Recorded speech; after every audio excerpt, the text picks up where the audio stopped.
Hello there, I'm Roger Stenerson. I'm Communications Director with Rising to Learn, and we are here today with Ernie Giancola. Ernie is the president of the local chapter of Sleep in Heavenly Peace, which is a 501(c)(3) organization, a nonprofit organization. Ernie, we're here on a Saturday with over 70 volunteers at your Lee Street location. Tell us what they're doing.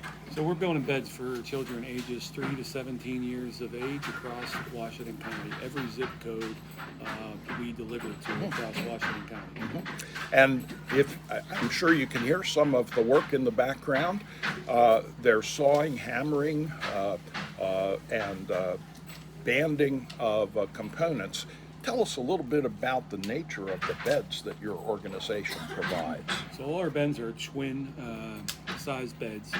We build the beds here on what we call build days on Saturday morning, and then we deliver those into the homes complete. They include a mattress, comforters, pillows, blanket, sheet sets, as well as waterproofing mattress covers as we take in the bed requests.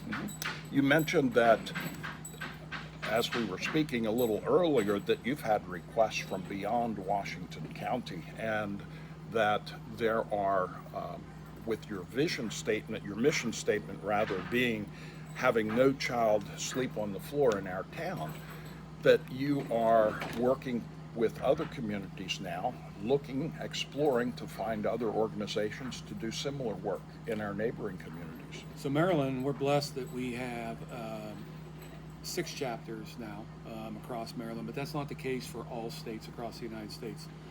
We're in Puerto Rico, Canada, and the Bahamas. Some states do not have chapters. So when we were taking bed requests and phone calls from outside of the Washington County area, we couldn't technically provide beds because we can't cross zip codes.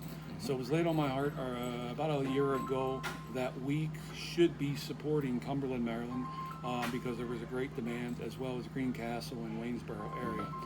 So we had a couple folks that came through our bed build process.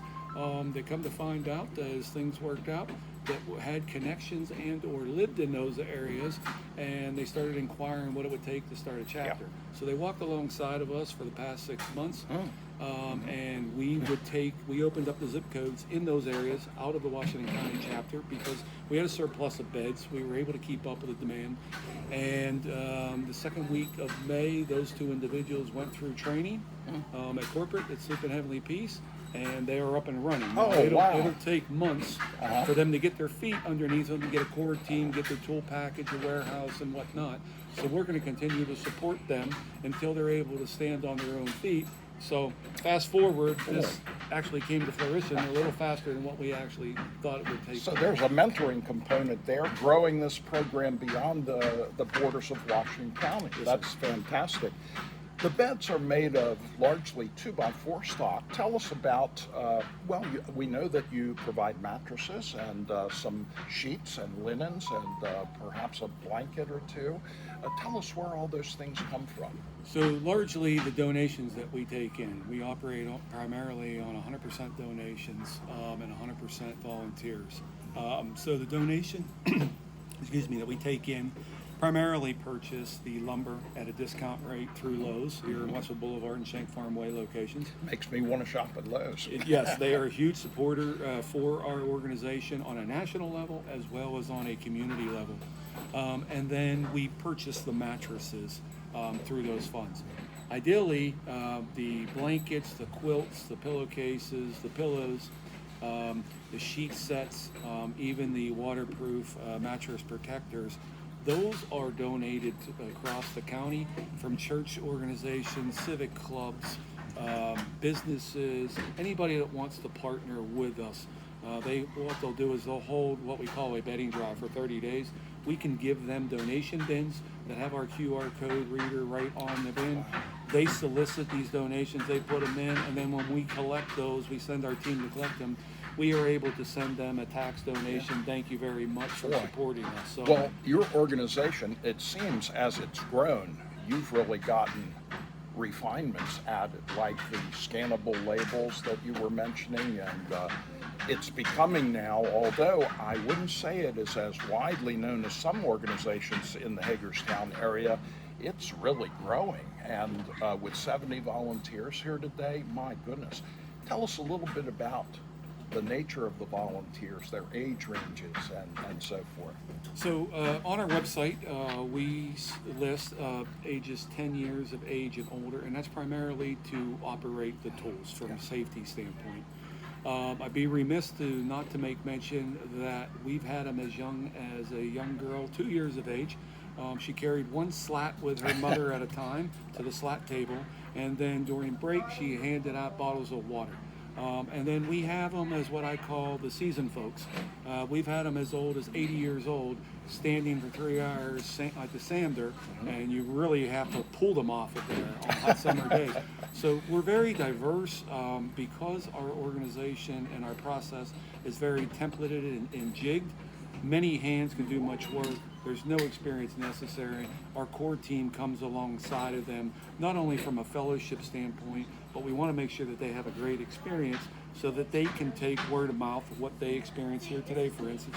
They can take that to their support groups, to their clubs, businesses, organizations, and whatnot, to encourage and entice folks that want to partner with us and come back for another opportunity. Now, this is not a faith-based organization, but you do have some faith organizations that are engaged, don't you? We're not faith-based, but we're probably, as well as most chapters, we're probably 70% churches, youth ministries, outreach ministries that partner with us. Much of our core team is made up of various churches where they go into their church and they bring their folks to us. That not only increases our volunteer base, but it also increases our what we call our core team.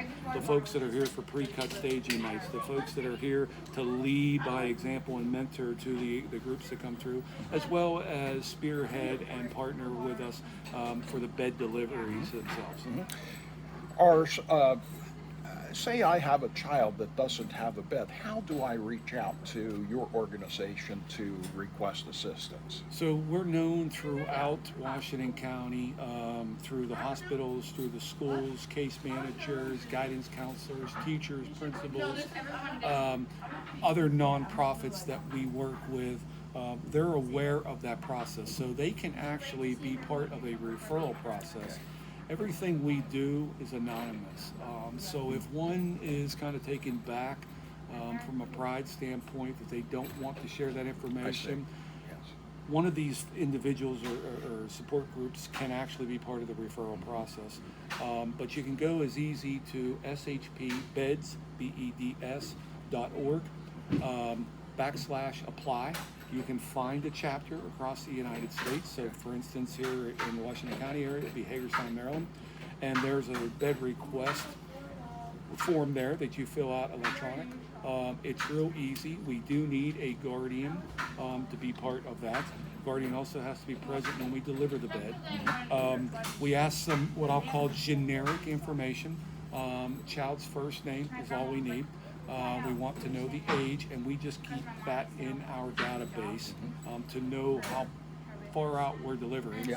And then we're asking for some general present living condition, and that a lot of times will trip some people up because they're not inclined, to share that information. And the only reason why we're asking it, Roger, is our primary mission statement is no child sleeps on the floor in our town.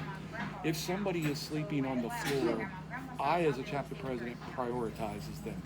So we're going to make them a number one. Absolutely. If somebody's on a futon or maybe a less fortunate means of sleeping, we prioritize those two. And what that does is that just gives my bedding coordinators some information where they fall on a priority Understood. list. They're still going to get a bed, but if in fact somebody's sleeping on the floor, we want to make sure they're a one. For instance, last summer we had a couple house fires up in Hancock. When those come through, those are a 911. If we have a disaster or something, those are a 911. We want to make sure that we don't wait until next month's bed delivery. We want to make sure we get boots on the ground and we get the beds to the child. Right Boy, away. and your group comes into the home, sets the bed up, and it's ready to sleep in when they leave, isn't it? Yeah. So building the beds is a high per se. Branding the bed is also part of it, but the real high comes when we go into the home and we're able to see. We call it smile on the child's face. Yes. Part of the bed request, we call it an identification. If the parents are receptive of us taking a photograph of the child on the bed, we like to see the smile on the child's Yes. face, because then at that point, as you can see on social media, on our Facebook page, when we see the smile on the child's face, that's when we know that we brought things full circle.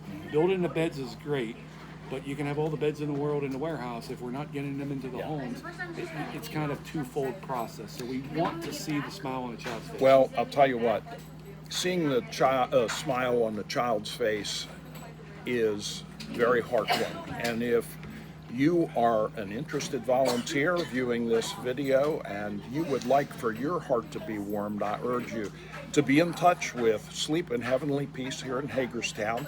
You can give Ernie a call or an email. His mugshot is right on the local website.